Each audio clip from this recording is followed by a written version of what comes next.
موت پر میری شہیدوں کو بھی رشک آئے گا، اب جدھر میرے محمد ہے ادھر جانے دو۔ دو جہاں سے پڑھوں کیا کروں جہاں یا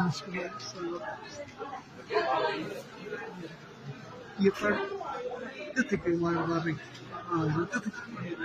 میں تانگ ہو سکتا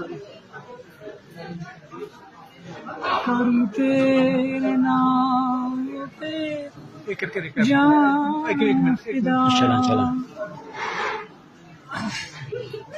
کروں تیرے نام پہ جان فدا، نہ بس ایک جان دو جہاں فدا، دو جہاں سے بھی جی برا، کروں کیا کروڑوں جہاں نہیں، بلغ العلا بکمالہ۔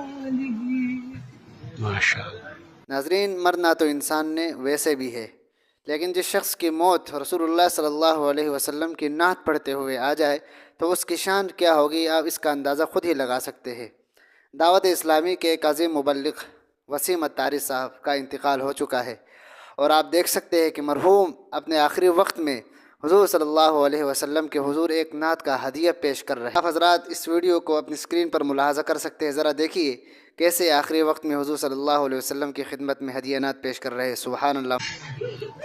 کروں تیرے نام پہ جان فدا، نہ بس ایک جان دو جہاں فدا، دو جہاں سے بھی جی برا، کروں کیا کروڑوں جہاں نہیں، بلغ العلا بکمالہ۔ جو شخص زندگی جس حالت میں گزارتا ہے، جس محنت و مشقت میں گزارتا ہے، اس کو موت بھی اسی حالت میں آ جاتی ہے۔ اگر انسان پوری زندگی گانے سنتا رہے، ناچ گانا کرتا رہے، تو اس کو جب موت آئے گی تو وہ پھر وہ اولیاء اور اتقیاء جیسی نہیں آئے گی، اسی حالت میں اس کی موت آئے گی۔ کہیں گانا گا رہا ہوگا، کہیں گانا سن رہا ہوگا، کسی مجلس میں بیٹھا ہوگا، یا کسی ایسی حالت میں اس کی موت آئے گی کہ انسان الامان والحفیظ۔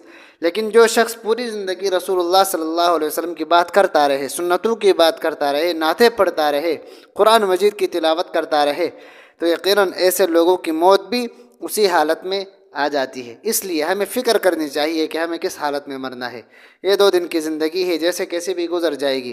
اصل زندگی کے لیے، آخرت کے لیے تیاری کرنے کے لیے ہمیں ہر وقت تیار رہنا پڑے گا، کیونکہ حقیقی کامیابی وہی کامیابی ہے، وہ کامیابی جس شخص کو حاصل ہو گئی، یقیناً وَمَنْ زُحْزِحَ عَنِ النَّارِ وَأُدْخِلَ الْجَنَّةَ فَقَدْ فَازَ، سب سے بڑا کامیاب وہ شخص ہے جس کو وہ آخرت کی کامیابی مل گئی۔